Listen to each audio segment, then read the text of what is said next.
Caribbean people encouraged to thrive on the global stage during the first Carifesta 15 Big Conversation. The best of Caribbean Soca Stars electrify music lovers.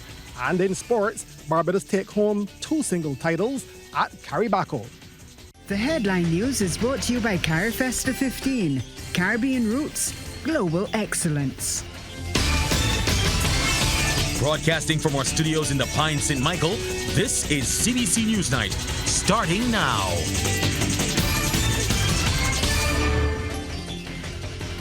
Good evening. With NewsNight, I am Mark Seal.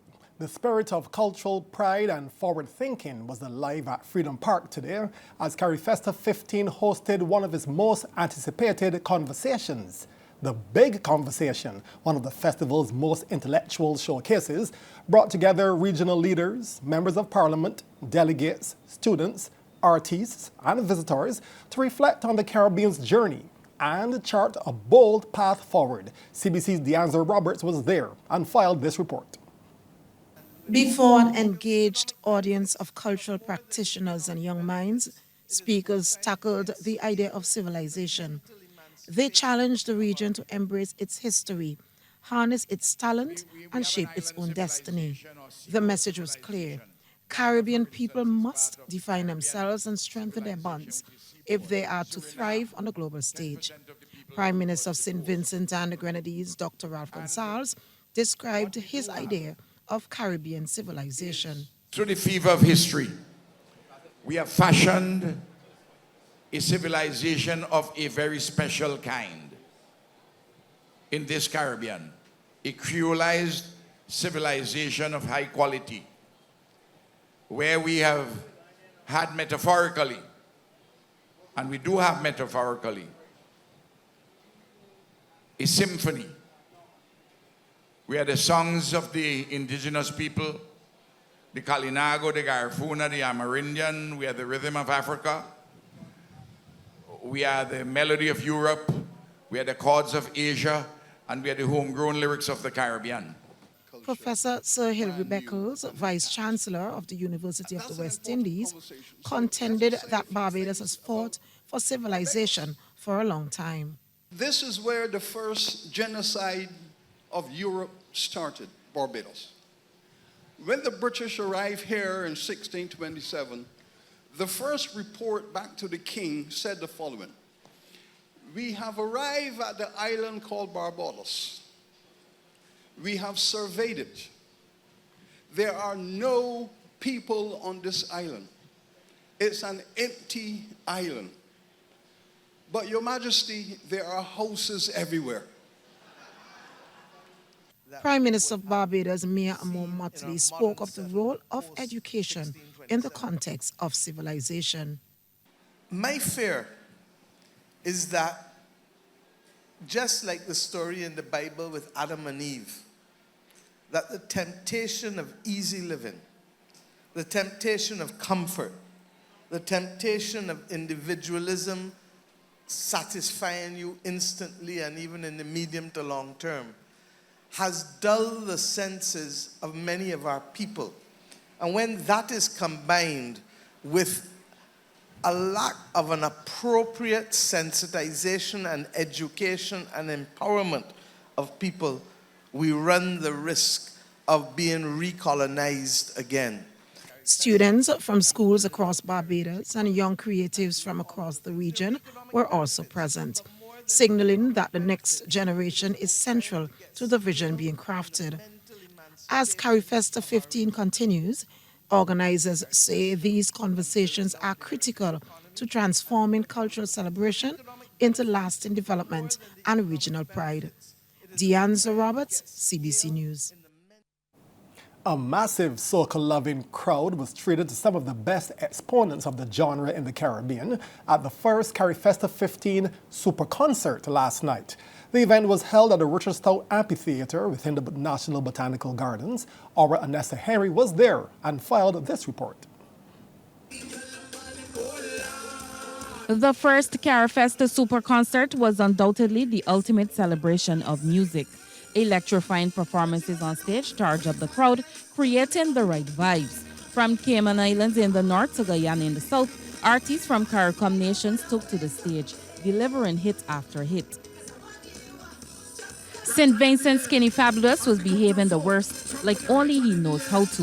The crowd went wild as soon as he appeared on stage, and flags were waving as the charged-up entertainer encouraged his family to put them up and up. The Caribbean All-Star Band, led by Grammy-nominated producer and writer Nicholas Branker, brought a more soothing touch.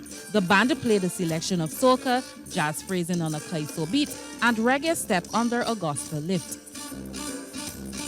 Then the atmosphere heated up again with a hot session by Antigua's Burning Flames, as it took the audience back in time. Hundreds in the audience played the role of backup singer to the band's international sensation, Worky Worky, and other high-energy songs. The Barbadian artists were in top form as they showed their regional neighbors they too know how to get the crowd moving. From Mikey's first note, he made it clear to his fetting family he was ready to get them pumping and jumping, and that he did with songs such as Heart of the Party and People. Lead Pipe hiked the crowd with his tech charge.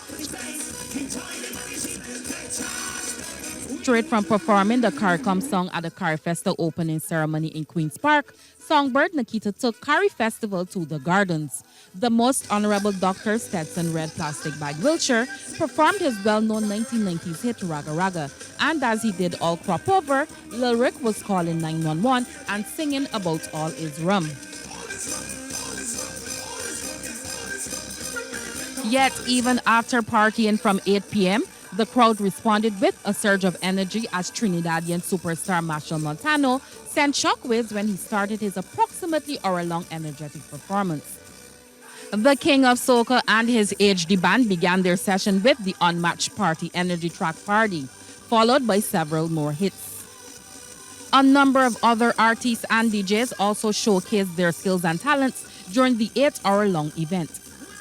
Anesta Henry, CBC News. So with Carifesta 15 officially underway, Barbados is sure to heat up with the Caribbean's creativity, rhythm, and vibes. Among the many acts set to take a stage during the festival is local band Right Side of Red. It will be bringing pure reggae vibes to the much-anticipated Super Reggae concert on August 29th at the Botanical Gardens. The band is promising to deliver a night of music that celebrates culture, community, and Caribbean pride. Our cameras caught up with the band's vocalist and keyboardist, Daniel Medford, as they prepared for the big night. It's an honor to be a part of Carifesta 2025 in Barbados, the reggae night, on the 29th of August. It's going to be a really good vibe. We've been practicing for 4 weeks now, and we can't wait to get to the grand finale, 29th of August, reggae night. See you there. On that night, they will share the stage with well-known names and ready to bring a high-energy show to those attending. Rehearsal is going very well. We've been rehearsing with Simon Pike, Risa Garns, Mr. Dale, Buggy Nakente, Warrior King, and Kashida Dottin. It's going to be a really, really, really good night for the Bajans and the region, so I'm looking forward to that. Coming up, Carifesta 15 showcases fashion.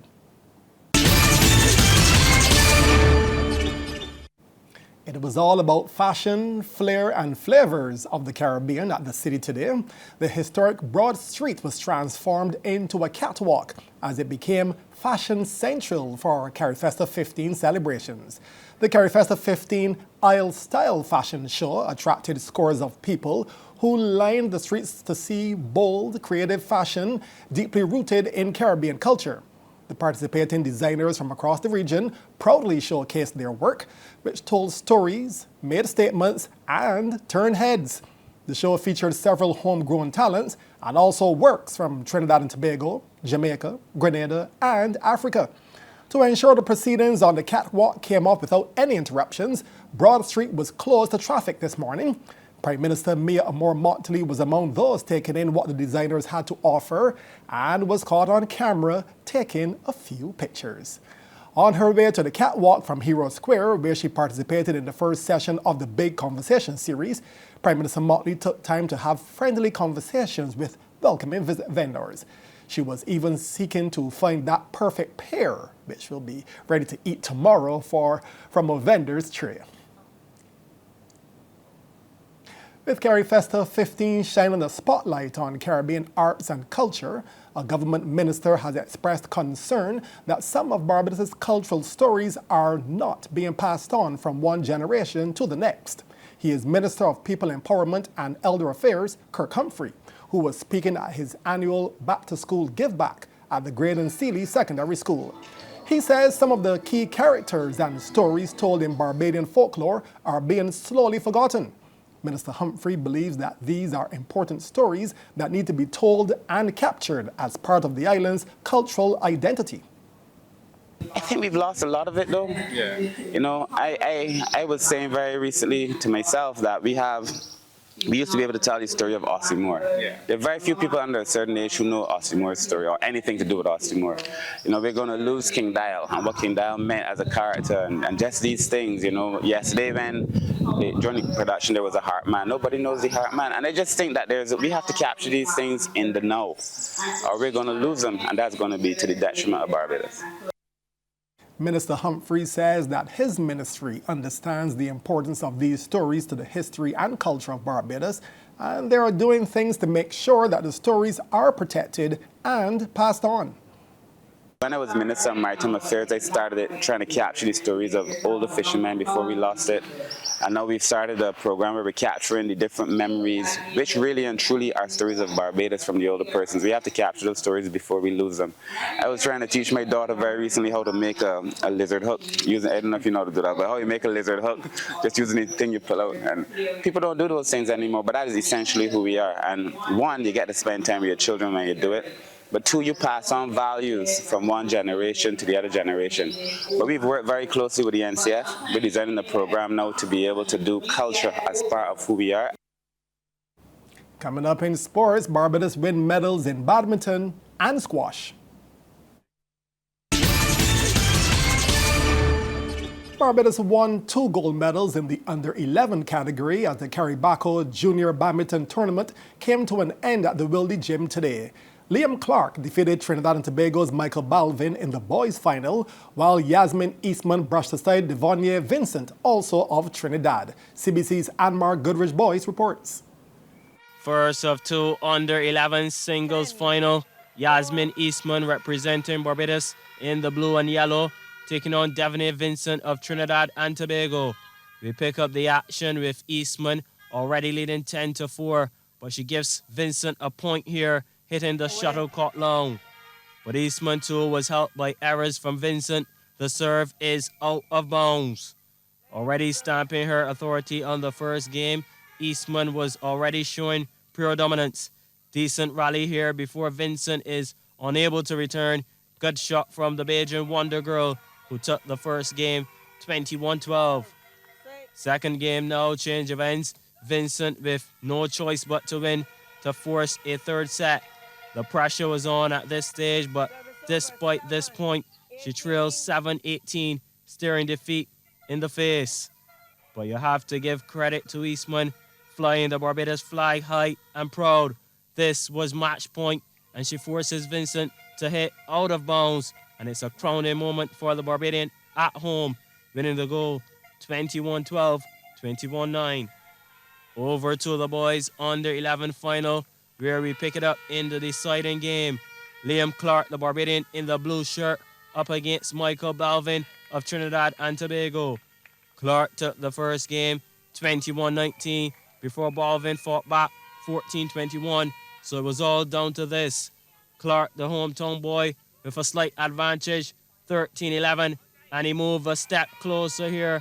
Balvin hitting this one into the net. And the Bajan, with the crowd fully engaged, was playing really well.